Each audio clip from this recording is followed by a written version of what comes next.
नमस्कार साथी आज गोटे पुणी फ्रेश ब्लॉग को आपण मानक स्वागत। हाँ आम चैनल को सब्सक्राइब करने भूलें आपण मान भल पाइबा आम तो निहाती दरकार।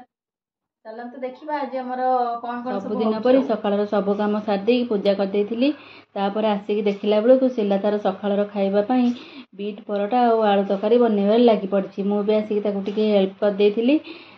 झीर टिफिन पैक कर झी आमर स्कूल गलापर समस्त खाइबा दे आम दुई जन खाई खरा बेलर खाइबार भात डाली सांग को झुडुंग आलू भजा आउ कलरा गोटा मसला बनई तापर संध्यारे माँ आमर जेहेतु कही झालमट बनइबाकू तो झालमट बनई और समस्ते खाई रातिर खाइबार बंधाकोबी तरकारी सांग को रुटी समस्त खाइबा दे सारापर रोषे घर को भलसे क्लीन करदेली।